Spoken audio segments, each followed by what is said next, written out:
Queridos irmãos e irmãs, muito boa noite, sejam todos muito bem-vindos. Hoje nós vamos falar um pouquinho sobre sensibilidade e transformação. Sobre um ponto de vista diferente, sobre o ponto de vista da parábola dos 10 leprosos. E por que isso? Porque, na verdade, como nós vamos ver, essa doença tem muito a ver com o espírito.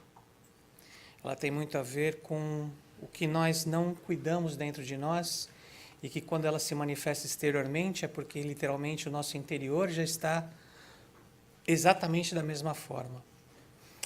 Então, diz assim essa parábola. Jesus indo para Galiléia, aconteceu que, a Jerusalém, passou pelo meio da Samaria e da Galiléia. Entrando numa certa aldeia, saíram ao encontro 10 homens leprosos, os quais pararam de longe. Os leprosos, na época, não poderiam conviver na mesma cidade que os sãos. Eles eram considerados imundos e eles eram mandados para locais chamados Vale dos Imundos. E essa palavra forte, imundo, tinha muito menos a ver do que só com a carne. Tinha a ver com a pessoa em si. E eles não se aproximavam, porque eles sabiam que a doença deles era contagiosa. E levantaram a voz, dizendo: Jesus, mestre, tem misericórdia de nós. Ele, vendo-os, disse-lhes: Ide mostrai-vos aos sacerdotes. E aconteceu que, indo eles, ficaram limpos. E um deles, vendo que estava são, voltou glorificando Jesus em alta voz, e caiu aos seus pés, com o rosto em terra, dando-lhe graças. E este era samaritano. Ou seja, esse era um estrangeiro. Ele não era do povo de Jesus na época. Ele era um estrangeiro, foi o único que voltou. E respondendo Jesus disse: Não foram 10 os limpos? E onde estão os outros 9? Não houve quem voltasse para dar glória a Deus, senão este estrangeiro? E disse-lhe: Levanta-te e vai, a tua fé te salvou. Parece mais um dos contos, né? Mais uma das passagens que Jesus teve enquanto esteve na Terra, mas tem um significado muito mais profundo. Porque se formos analisar passo a passo, é isso que a gente vai dar uma trabalhada nisso, o que acontece aqui, acontece todos os dias conosco. Inclusive existe um conto do irmão X que diz o seguinte, que eles chegaram num hospital e num determinado quarto, tinham muitos sofredores pedindo a Deus para melhorar, e ele se comoveu tanto que ele pediu para o mentor dele se não podia ajudar. Poxa, está todo mundo pedindo a Deus com tanta fé, com tanto fervor, será que a gente não está aqui e não pode ajudar? E o mentor, para dar uma assessoria ou uma lição a ele, falou: tudo bem, vamos lá, vamos trabalhar esse pessoal, vamos ajudá-los a melhorar. No outro dia, quando eles voltaram, todos estavam melhores. Não estavam sãos, mas não estavam sentindo nem próximo da mesma dor. Nenhum deles estava mais pedindo nada a Deus, e muito menos agradecendo. Estavam todos pensando nas suas vidas próprias, nos seus afazeres, nas pessoas, nos seus bens, mas não estavam pensando mais no bem maior, que é o bem de Deus. Então, esta parábola tem muito a ver com isso, ou seja, nós só pedimos quando nós precisamos, mas depois que aconteceu, nós deixamos de agradecer. E como nós não nos modificamos profundamente, o que acontece é que o mal volta de novo, é que a doença volta de novo, é que nós realmente, profundamente não nos modificamos. E talvez, para quem já frequenta o Espiritismo há muito tempo, para quem está começando agora, talvez seja a coisa mais difícil de entender. A nossa modificação nunca foi e nunca será de fora para dentro. Ela sempre vai ser de dentro para fora. Se nós não quisermos mudar, nós não vamos mudar. Eu tive fazendo palestra numa casa irmã, semana retrasada, e o dirigente falou assim sobre a festa de Natal: gente, nós vamos fazer a festa de Natal, os tickets estão aqui, existe uma colaboração, mas só queria pedir uma coisa: como nós vamos fazer a comida de acordo com o número de pessoas que vão vir, só peguem o ticket se vocês realmente forem vir. Porque senão nós vamos fazer comida a mais e vamos desperdiçar. E eu aproveitei aquela deixa e falei, eu acho que o Espiritismo é bem isso também, gente. Só peguem o Espiritismo se vocês forem vir, se vocês forem utilizar. Porque senão é sentar aqui todas as semanas, ou sentar em outros centros todas as semanas, ouvir palestra, ouvir palestra, ouvir palestra. E vai continuar a mesma coisa. Nós temos que usar. Só peguem as instruções que vocês acham capazes de utilizar. Só trabalhem com elas se vocês acharem que podem utilizar. Se nós estamos sentados aqui, existe uma intenção de utilizar, mas da intenção até a ação, existe uma distância, que se chama atitude. Nós temos que começar a tomar a atitude de utilizar as coisas que nós ouvimos. E muitas vezes não vão dar certo, mas pelo menos nós tentamos. Pelo menos nós temos essa vitória pessoal de tentar. A doença, ou seja, a hanseníase.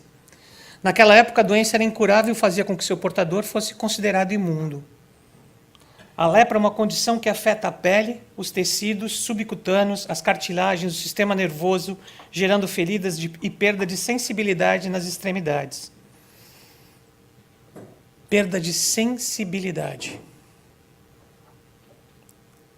Quando nós tentamos entender o mundo, quando nós tentamos entender o outro, nós precisamos de sensibilidade.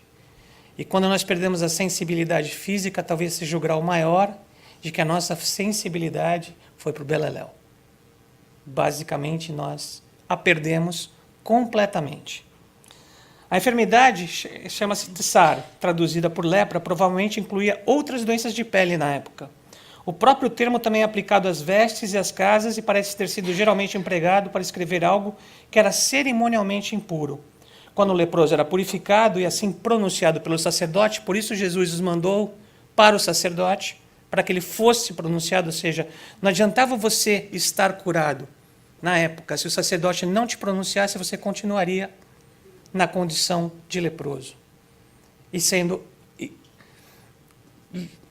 É uma comparação muito pequena, mas eu acho que hoje em dia não é um leproso, mas o que se sente mais próximo de um leproso é um homeless, é um mendigo que se sente afastado da sociedade pela condição social que ele tem.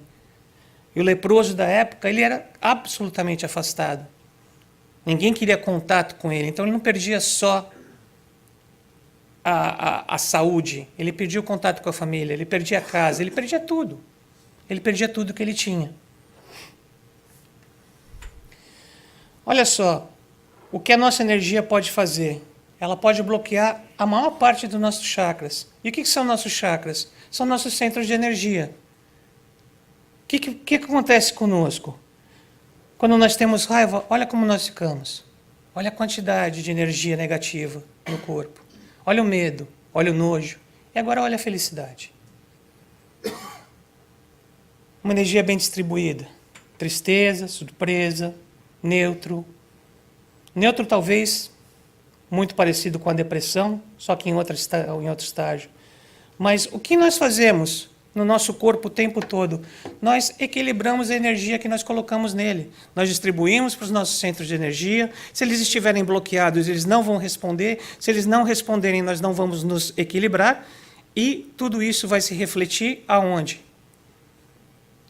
Fora do espírito, no nosso corpo. Então, onde que vai responder? Onde que a energia vai nos afetar diretamente? No final do nosso organismo. Mas ela começa a afetar por dentro. Então, qualquer doença começa de dentro para fora. Ela não começa de fora para dentro. Ah, mas eu peguei essa gripe dela. A senhora me passou gripe, você sabia disso? Ué, mas se eu tivesse meu sistema imunológico bom, você não me passaria, não é verdade? Então, não foi a senhora que me passou, fui eu que estava desprotegido e peguei uma gripe. Poderia ter pego da senhora, de qualquer outra pessoa, ou passeando. Então, não é bem. Nós gostamos de sempre atribuir as nossas encrencas para um fator externo. Elas, em geral, vêm de dentro da gente. Ansiedade, amor, depressão. São todas energias que vão Nós temos tudo isso? Temos tudo isso. Em que quantidade? Uma quantidade aceitável? Ok. Desequilibra o corpo, reequilibra e a gente continua vivendo. Quando se modifica isso, o que acontece? Quando isso acontece, a exaustão. Quando essa energia fica sem ser trocada, a exaustão. O que acontece? Nós adoecemos. Então, o que é a lepra, meus amigos? É a destruição total do tecido fluídico nosso, do tecido do nosso espírito. De que forma nós destruímos ele? Não é material. Se não é material, nós destruímos alimentando energias destrutivas, guardando sentimentos que nós sabemos que não são bons, mas que nós continuamos guardando a exaustão até realmente apodrecer a nossa energia. Há um ponto que não tem mais retorno, a não ser que a gente se conscientize disso. Há um ponto em que a nossa sensibilidade é perdida. Como na carne, a sensibilidade começa pelas extremidades a ser perdida. A nossa pele é o que delimita a nossa individualidade, ou seja, o que nos protege o nosso corpo do exterior. Ela é como se fosse uma barreira, como se fosse um escudo. Apesar de nós não termos uma pele tão dura quanto tínhamos quando éramos homo sapiens e tudo mais, nós temos uma barreira que nos protege do mundo. Porém, essa barreira também lê o mundo. Ou seja, ela entende pela sensibilidade se está frio, se está quente. Como é que eu vou adaptar o meu corpo à temperatura externa? Então, conforme você vai trabalhando, o seu corpo vai trabalhando esse tipo de informação, você vai se adaptando ao meio. A mesma coisa acontece com o nosso espírito. E também nós não entendemos muito, nós mais reagimos do que nós proagimos com isso. Quando Jesus cura os leprosos, ele cura a sensibilidade mais profunda. Não é a sensibilidade exterior, é a sensibilidade interna. É aquela que modifica a pessoa, é aquela que traz só um deles a retornar e falar obrigado. É aquele que falou, puxa vida, eu entendi o que foi feito comigo. Eu entendi o que eu devo continuar fazendo. Porque ele fala, a tua fé te salvou. A tua intenção, a tua crença de que você pode melhorar te salvou. É que nem entrar numa sala de passe pensando em qualquer outra coisa que não seja no tratamento em si ou em melhorar. Pensando no que vai fazer daqui a pouco ou na reunião de amanhã. Você não está, de forma alguma, conectado à energia que está sendo distribuída para você. Não tem efeito, ou tem um efeito muito pouco. Nós temos que estar sintonizados com aquilo que nós queremos. Então, essa sensibilidade é que nós perdemos. É uma sensibilidade espiritual. E como é que a gente perde? Simplesmente vivendo nesse mundo. Porque se a gente vive num mundo de provas e expiações, o que acontece é que a gente acaba se acostumando com o que não é tão bom. A gente acaba criando algumas regrinhas fora da curva para explicar o que está acontecendo com a gente. Existe uma fábula de La Fontaine, que é a raposa e as uvas. A raposa faminta, chega numa parreira, vê aquele cacho de uvas suculentas, tenta alcançar, não consegue, tenta alcançar, não consegue, tenta alcançar, não consegue, e por mais que ela tente, mais frustrada ela vai ficando. Uma hora ela dá de costas e fala, essas uvas devem estar ruins mesmo. Eu não quero essas uvas, devem estar azedas. Ela está inventando uma forma para ela de não se frustrar com aquilo, mas que, na verdade, ela quer aquilo. Então, o que nós fazemos muitas vezes, nós inventamos muitas histórias para nós, para a gente mesmo, para tentar se contentar com alguma coisa. O problema não é você se contentar com alguma coisa, mas é que coisa você está se contentando. Será que é uma coisa boa? Será que é uma coisa ruim? Será que é uma coisa que você precisa ou não? Será que é uma coisa que vai te melhorar? Ou simplesmente você quer para você estar melhor dentro do seu grupo que você trabalha, ou que você frequenta? O que você está buscando para você? Todos aqui sentados vão falar, estou buscando um meu aprimoramento espiritual, mas quando a gente sai para o lado de fora, e a gente chega no trabalho, a gente chega na escola, a gente chega em uma relação social, o que nós estamos buscando? Primeira coisa é aceitação, né?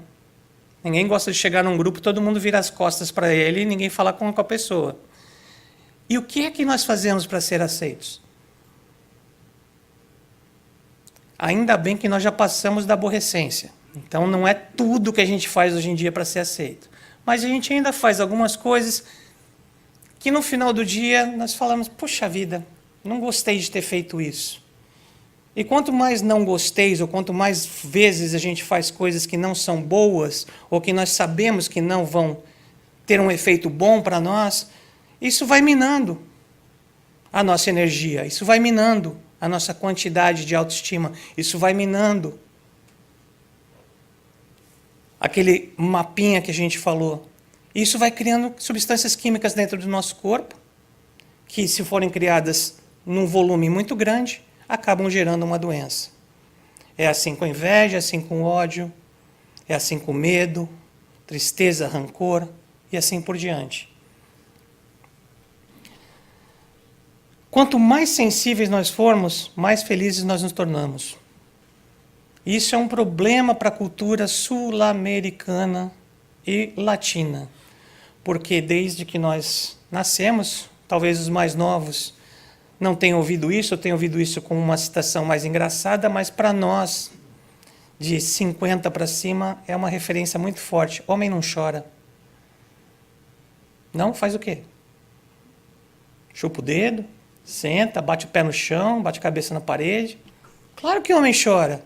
Mas nós ouvimos isso à exaustão. E a cabeça não entende isso. A cabeça, uma mentira contada 1000 vezes para o nosso cérebro, vira uma verdade. Então a gente se cobra de coisas que não deveria se cobrar. E a nossa sensibilidade, o que acontece? Ela vai ficando dura, ela vai ficando fria, ela vai ficando difícil. Porque nós não temos essa capacidade de entender tudo aquilo que nos foi passado. Ah, você é sensível, ou seja, você já está indo para o outro lado.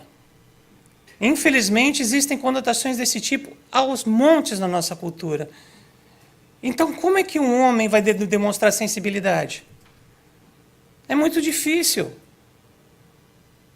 Mas isso porque ele não entendeu que ele pode ser sensível com ele. Ele não precisa ser sensível com o mundo. Eles tendo resolvido com ele, está tudo resolvido. O que volta ao começo da palestra é de dentro para fora, gente. De fora para dentro, o que vem de fora para dentro são convenções que não fomos nós que criamos, não fomos nós que dissemos sim ou não para elas, mas elas nos afetam de uma forma ou de outra. Então a gente tem que ter essa noção. O que o mundo exterior está me afetando?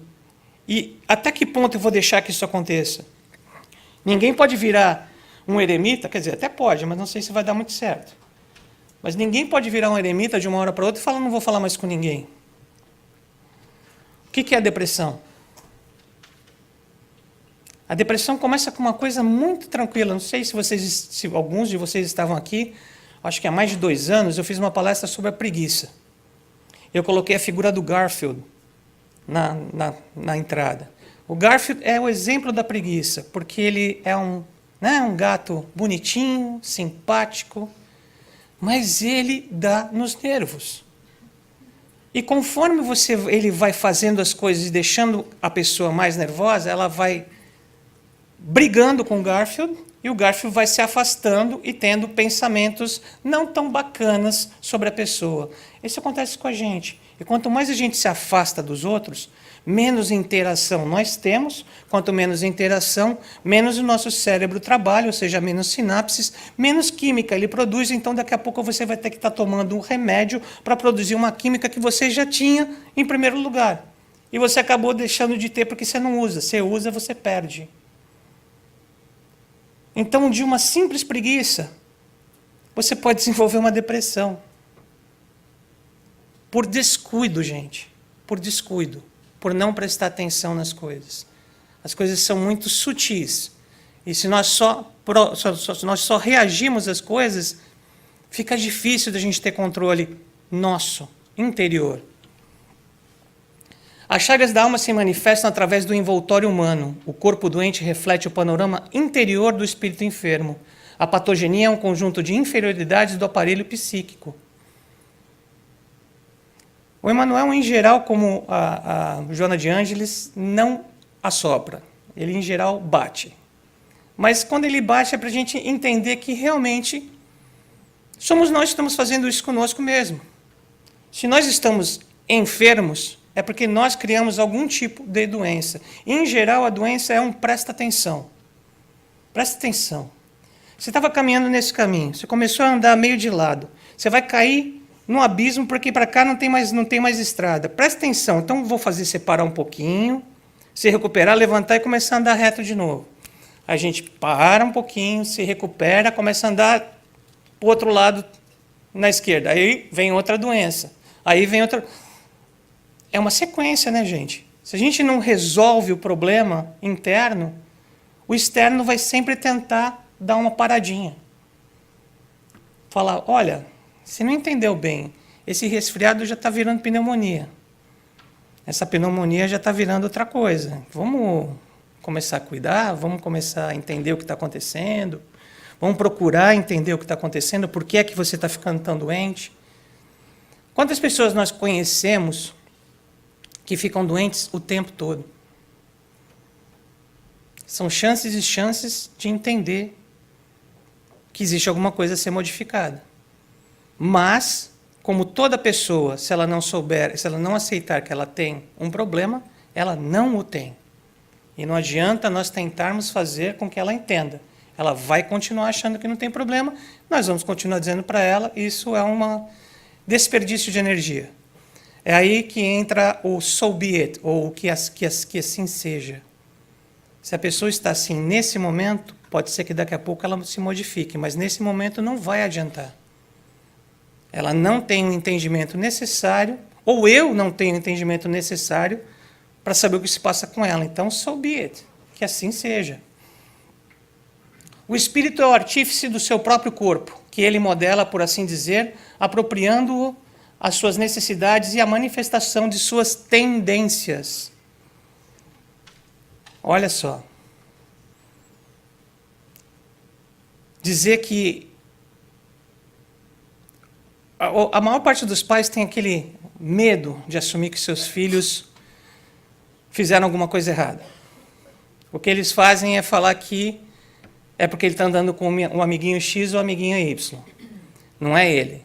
Não, são eles sim. Cada um de nós temos tendências que não adianta a educação dos nossos pais. Nós nascemos com elas. E nós, se quisermos, porque temos o livre-arbítrio, vamos dar vazão a essas tendências.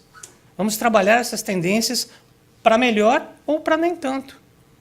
Então, de que forma o Espírito se coloca conosco, ou de que forma a providência divina fala conosco?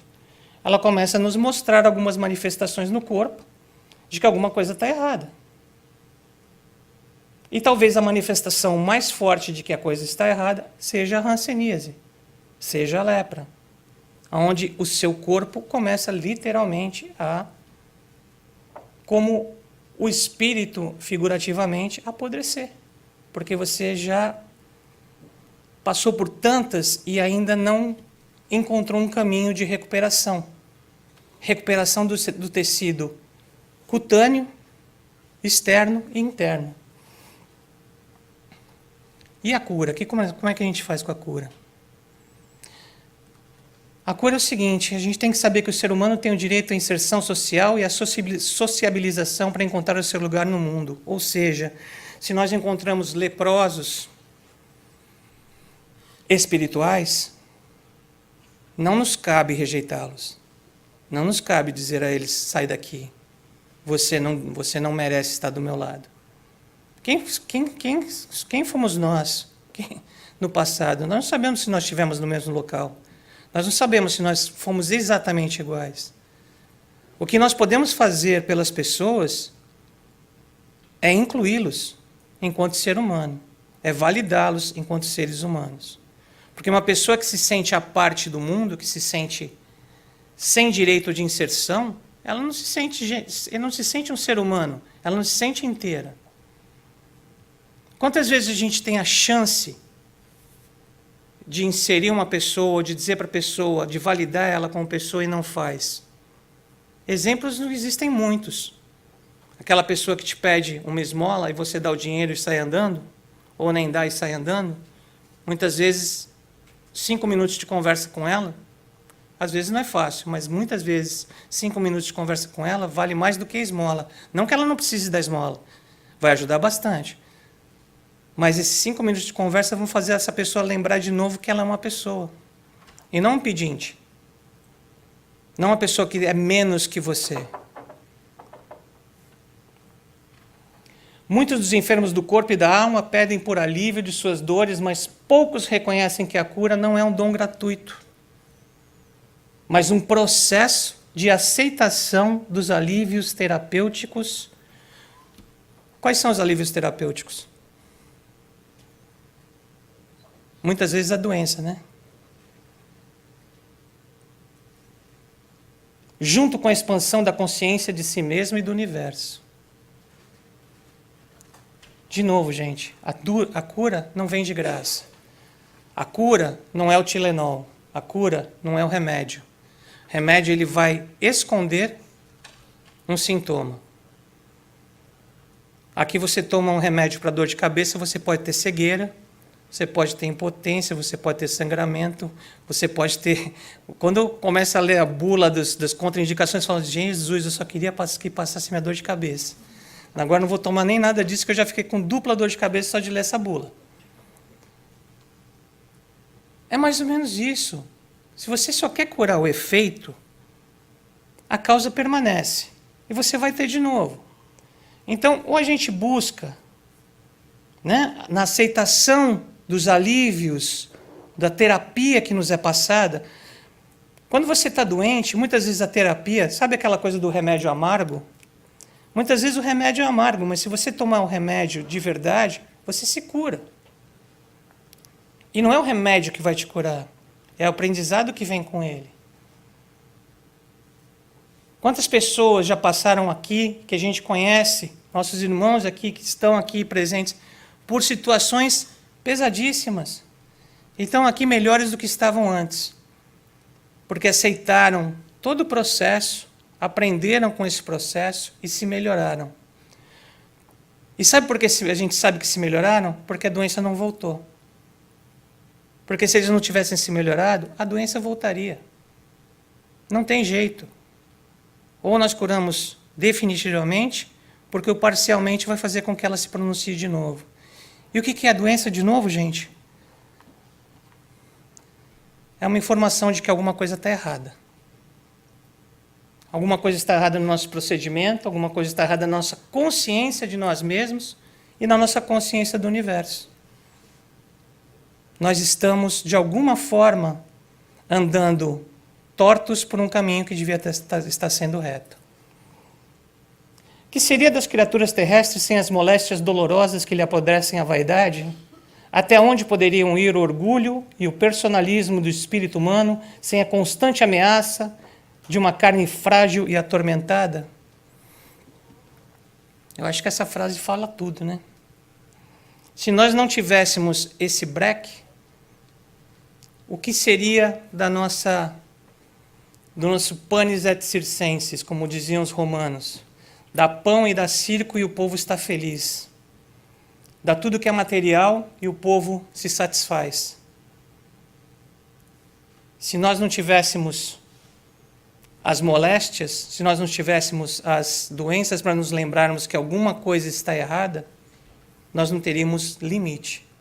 Veja a própria civilização romana, que deveria ser o ícone da família e se transformou no ícone das festas nababescas, das festas que não terminavam nunca. Mas tinha uma organização familiar maravilhosa, até degringolar, até entrar por um outro caminho. E nós sempre temos a opção de um caminho ou outro. Por que escolher o caminho com a porta mais larga? Porque a gente passa mais fácil. porque é mais fácil, e se é mais fácil, está todo mundo indo para lá, eu vou também. Mais uma vez, inclusão social muitas vezes tem um custo. Inclusão social não significa ir com a massa. Inclusão social significa se sentir uma pessoa, se sentir participante. E não quer dizer que você não pode dizer não às coisas. 10 foram e um só voltou. Em geral, a criatura se encontra tão debilitada organicamente ou limitada intelectualmente que não encontra sentido na dor, nem aprende com a linguagem de seu corpo. E aí volta a adoecer, né?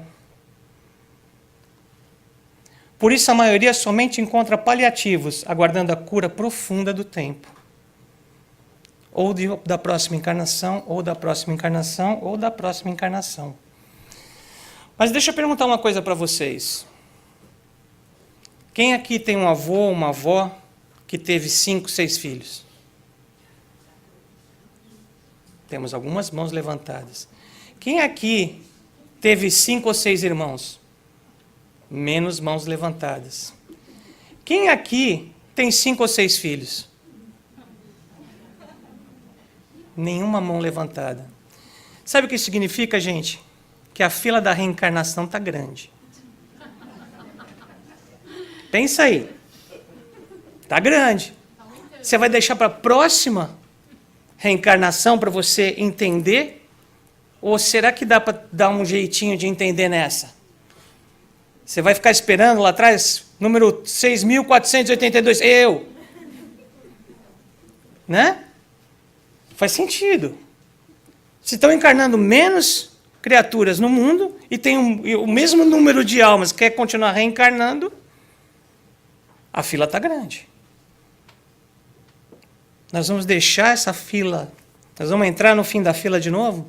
Tá certo que a gente tem uma certa relação de amor e ódio com fila, né, no Brasil. Viu uma fila, a gente entra, uma coisa louca, não sabe nem por quê, nem o que vai comprar já está na fila.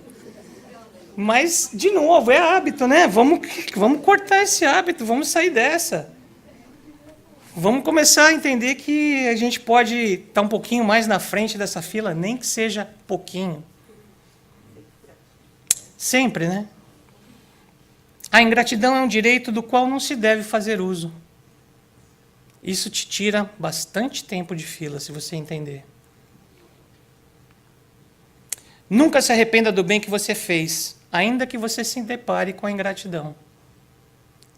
Quantas vezes a gente fala, agora que eu não faço mesmo? Ah, é? É? Não agradeceu? Agora que eu não faço mesmo. Então você não fez para ajudar, você fez para ouvir, obrigado. Vamos ser honestos? Você fez para ouvir, obrigado, como você é legal. O reconhecimento que devemos buscar é o da própria consciência. Não importa a ingratidão, todo aplauso externo é ilusório. Por quê? Todo aplauso externo nos causa o quê? Vaidade. Vaidade, até onde eu sei, não é um grande atributo do espírito. Pelo contrário, faz com que a gente entre em, vamos usar o termo mais genérico, roubada. Roubadas. A gente entra em roubada quase que o tempo todo. Fria, roubada, pisa na jaca, pisa na bola, faz bobagem. Que mais? Vamos dar cabeçada. Ah, mas eu não dou cabeçada. Figurativamente, literalmente não, mas o tempo todo espiritualmente. Acho que o espírito da gente já tem uns galos desse tamanho, assim, tanta cabeçada que a gente dá. Eu lembro meu filho, quando ele era pequeno, ele chegava na sala, ele estava bravo comigo, ele olhava para mim, metia a cabeça no chão, eu ficava olhando para ele e falava, cara, só está doendo em você, não estou entendendo o que você está fazendo. Não está doendo em mim, você quer que doa em mim? Mas é um pouco a gente, né? A gente se machuca querendo que o outro sinta, né? Ele queria me fazer só, claro, mas eu olhava para... E eu já sabendo que um espírito de 2 anos é muito mais espírito e tem muito mais inteligência do que uma criança de 2 anos, eu falo para ele, só em você que está doendo, não estou entendendo esse seu approach, porque não está dando certo. Mas tem pai que vai sair correndo e fala, meu filho! Gente, aí a criança sai correndo, pum, tropeça. Aí ela olha para você. Se você falar, tá beleza, ela segue. Você fala, era isso que ela queria. Isso que ela queria, aplauso. É um aplauso ao contrário, mas é um aplauso. Você simplesmente chegou e falou, meu filho, doeu. Doeu, pai. Doeu nada, não está sentindo absolutamente nada. Eu lembro com a minha filha, porque a gente estava... Eu estava num parquinho de diversão com uma amiga minha que eu não encontrava há muito tempo de faculdade, ela com o filho dela, e por um acaso os dois estudavam na mesma escola, minha filha e ele. E os dois brincando. Aí a minha filha quis pegar o baldinho do menino. Imagina que o menino vai querer dar um baldinho para a menina. Ele deu na cabeça dela. E a minha amiga, assim, né, não sabia onde se meter, queria que o chão abrisse para ela se esconder. E eu assim, não, tá tudo bem. Enquanto a gente estava discutindo o problema dos nossos filhos, já tinham saído e estavam brincando de outra coisa. É básico, né? A gente se preocupa demais com as aparências. Não, puxa vida, agora eu não posso ofendê-la porque ela é minha amiga, eu não vejo ela há muito tempo. Nossa, não vejo meu amigo há muito tempo, meu filho acabou de arrebentar a cabeça da filha dele. A gente fica numa saia justa, enquanto eles não estão nem aí pra gente. Eles estão vivendo, eles estão fazendo as coisas. Aconteceu, legal, vamos passar para outra. O que a gente vai brincar agora? Contanto que não tenha balde, eu estou indo. Né? Não é por aí, gente? E por que a gente não consegue ser assim? Por que a gente se imbui de tanta carga social, de tanta coisa que vem em cima da gente, e aí nós não somos mais naturais? Claro, existem momentos em que não dá para falar exatamente o que você quer. Isso nós sabemos socialmente. Não quer dizer que você vá mentir, porém você não vai falar toda a verdade. Porque senão também você não vai ter amigos. Basicamente, se você falar exatamente tudo que te incomoda, aí vai ser complicado. Aí vai ser complicado. Tem muita gente lá falando, nossa, chegou o ogro. O ogro vive na caverna e não gosta de luz. Sai que esse cara não... Não dá para ser assim, gente. Mas dá para a gente saber o que a gente quer e o que a gente não quer. Dá para ter o nosso ponto de vista, sem precisar ofender o próximo, mas ter o nosso ponto de vista. Principalmente se quebrar essa crença que você tem, vai te custar um desequilíbrio energético no teu corpo. O que vale mais a pena? Você sair numa reunião, todo mundo falando, nossa, como ele é legal, como ela é legal, e aí você chegar em casa e não conseguir dormir, ter uma insônia braba porque você não está se sentindo bem com tudo que aconteceu, ou você, eventualmente, você não vai chutar o pau da barraca, mas você vai falar que você discorda do ponto de vista da outra pessoa. E você vai se sentir bem com o que você fez. São esses os pontos que levam a gente a estar equilibrado ou a se desequilibrar. Mais uma vez, se nós temos muita quantidade de uma energia ou de um pensamento ou de um sentimento dentro do nosso corpo, é muito mais fácil se desequilibrar naquela área. Lembra da minha última palestra sobre o pensamento? Pensamento gera os nossos sentimentos. Já que são poucos, 64 mil por dia, né? Coisa fácil de controlar. Então, a gente tem que prestar atenção na qualidade mesmo do que a gente está pensando. Se é bom ou não. Mas não dá para fazer em 64 mil? Claro que não dá. Se desse, você não seria ser humano, você seria uma máquina, um computador de alta resolução, mas dá para prestar atenção em algumas coisas. Dá para saber... Quem aqui já casou mais de uma vez? 2, 3? Tá. Mas quando você casa pela segunda vez ou pela terceira vez, e você vê uma situação acontecendo, você fala, já vi esse filme antes, já sei como são as cenas do próximo capítulo, e quando passa o letreirinho final, e não vai dar certo. Então, por que com o outro ou a outra a gente faz dessa forma, e com os amigos a gente não consegue fazer? Você já viu esse filme? De trás para frente, de frente para trás, já sabe como vai terminar, para que você continua nele? É isso que a gente deve conversar com a gente. E aí? Isso vai me fazer bem? Ou isso, no médio e longo prazo, vai me fazer adoecer? E se eu adoecer e continuar nessa doença, será que eu vou chegar a um ponto de realmente perder minha sensibilidade? Perder o meu contato com o mundo exterior? Porque chega um momento em que ou você se fecha na sua concha, e você acha que você está certo, e aí ninguém consegue falar com você, e aí você é um grandíssimo candidato à depressão. Ou você simplesmente vive ao léu, né? Diz um ditado espanhol que aquele que saiu de casa sem saber para onde ia já chegou. Se você sai da sua casa e não sabe para onde você vai, você já chegou. Você não sabe para onde você vai? Você já chegou, você já está lá. Você já está exatamente no destino onde você queria chegar. Você não sabe qual é? Exato. Você já chegou, lugar nenhum. Welcome to lugar nenhum. Lugar maravilhoso. Por sinal, eu acho que se a gente fizesse uma pousada chamada Lugar Nenhum, ia ter bastante gente chegando lá. Só que tinha que ter um monte de walk-in, né? Não dá para fazer reserva. Ia ter bastante gente se acomodando. Jesus mostra que a misericórdia de Deus não tem limite. Cada um aproveita essa benfeitoria de acordo com a sua maturidade. A começar pela reencarnação. Foi necessário que viesse a lepra do corpo para curar a lepra do espírito. O que o orgulho separa, a dor une. Ao chamar Jesus, eles se reconheceram doentes. Qual é a primeira medida que você tem que tomar para você curar a sua doença? Primeiro, antes de saber qual é se reconhecer doente, né? Porque se você não se reconhece doente, você não está doente. Você pode estar caindo pelas tabelas. Homem é assim, ele só vai no médico depois que ele está assim, quase na maca. Aí a mulher tem que levar arrastado para dentro do médico, porque a gente adora ver médico, uma coisa assim maravilhosa. A gente tem um amor por médico. Até se não se reconhecer ser doente, você não vai se curar. Se eles chamaram Jesus, é porque eles reconheceram que Jesus tinha a capacidade de curar.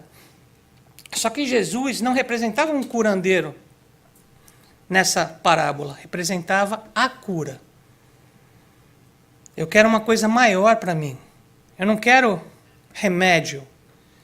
Eu quero saber o porquê isso está acontecendo comigo. Eu quero saber por que isso se repete na minha vida tantas vezes.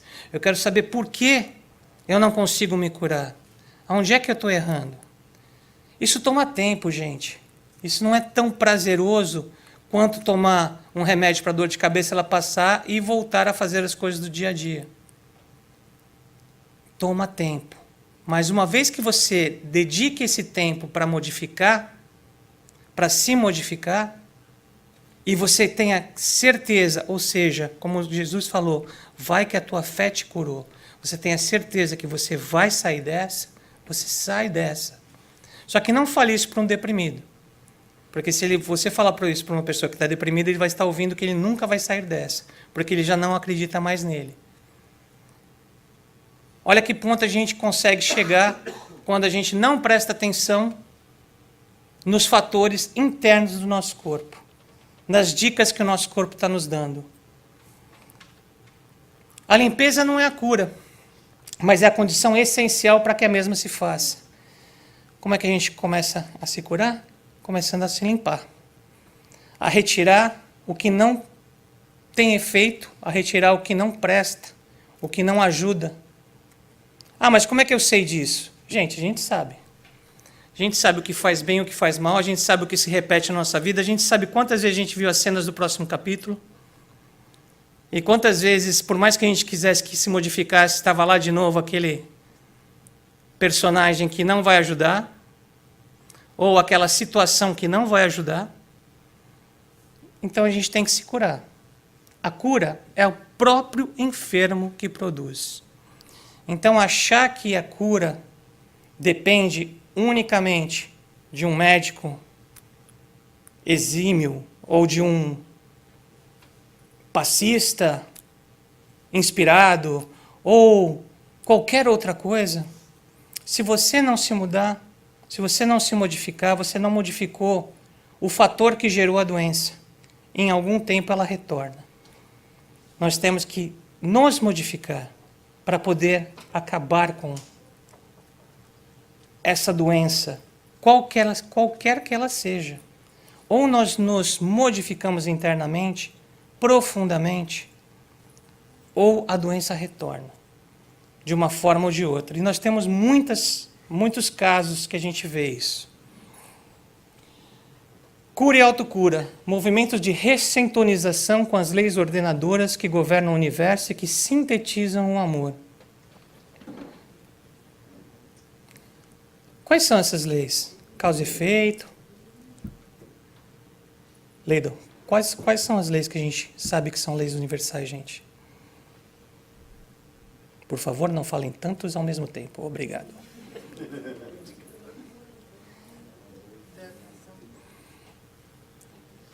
Bom, se vocês não estão lembrando, fica de lição de casa. Porque são essas leis que a gente tem que se sintonizar, tá? São essas leis que a gente tem que respeitar. São essas leis que a gente tem que buscar um equilíbrio. Nem sempre são leis extremamente claras para nós. Por isso, buscar o meaning dessas leis. O que isso significa para mim? O que significa lei de sociedade para mim?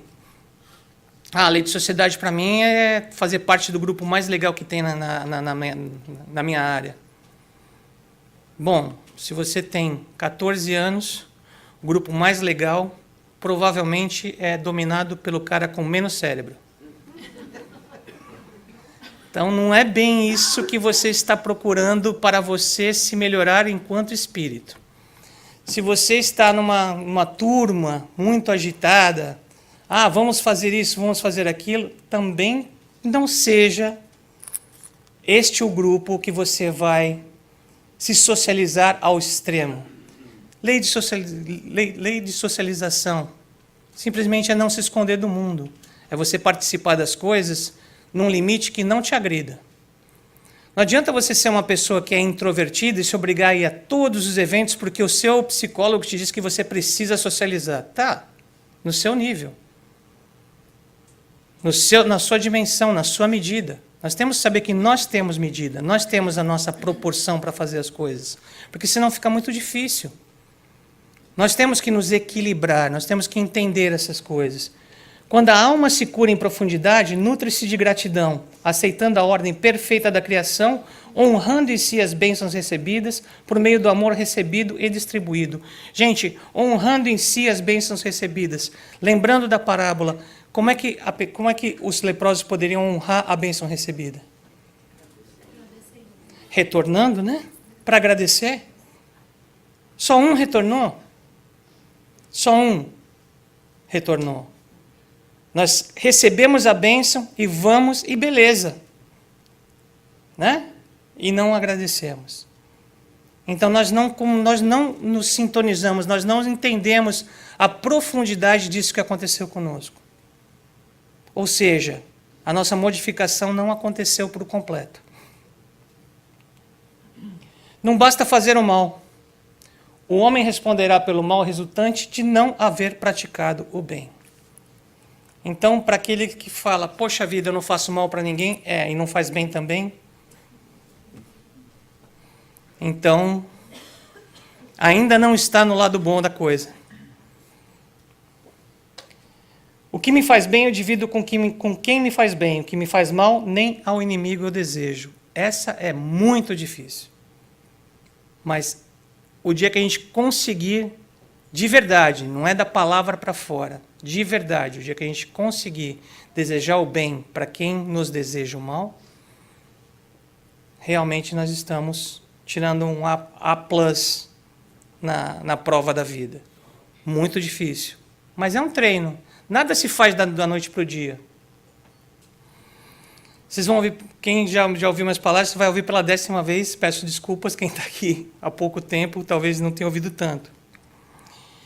Eu trabalhei numa época como fotógrafo, depois trabalhei em outras áreas, e o Epcot é um parque que, assim, ele é impressionantemente descoberto. Ou seja, você fica no sol quase que o tempo todo. E existem algumas posições de fotografia que você tira foto interna. Mas é que esse particular coordenador não me punha em nenhuma. Todos os dias eu pegava frente da bola, atrás da bola, no World Showcase. Eu nunca pegava bendita de uma posição interna. Nunca. E cada dia que eu chegava com mais olho fumo, sabe? Se eu fosse o Lafontaine, que era um hipnotizador de primeira, esse já tinha desencarnado faz tempo quando eu chegava. Era uma olhadinha, o cara caía duro. E aí um dia, lá no Marrocos, eu gosto muito de aprender algumas frases em línguas diferentes. Um dia, no Marrocos, um trabalhador me ensinou uma frase muito bonita, chamada Wassalamu alaikum, que a paz esteja sobre você.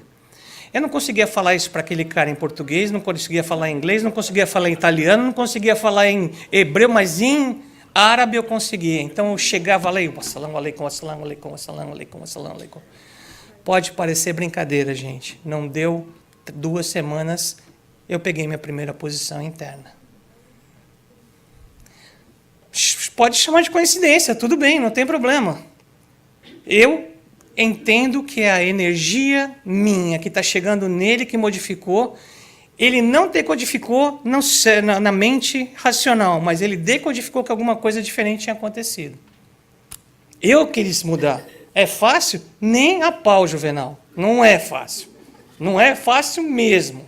É muito difícil mudar. Mas é possível. Cada um encontra o seu assalamu alaikum da vida para desejar para o outro que quer mais ver a gente, né, na roubada.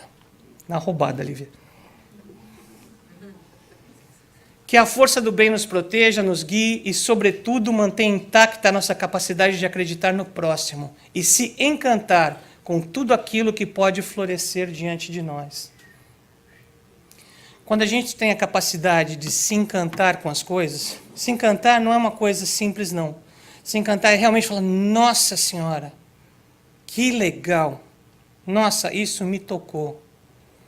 Sabe aquela pessoa que te sorri com os olhos? Essa é uma pessoa encantadora. Porque não é um sorriso, né, amarelo, é um sorriso que vem da alma. Quando a gente conseguir se encantar com as pequenas coisas da vida, a gente conseguir se encantar com as dádivas que a gente tem, aí nós vamos ter a capacidade de entender melhor quem nós somos, por que nós somos e o que nós viemos fazer aqui. E aí vai ser mais fácil de curar os nossos males espirituais que se refletem nos nossos males do corpo. Muita paz, meus amigos.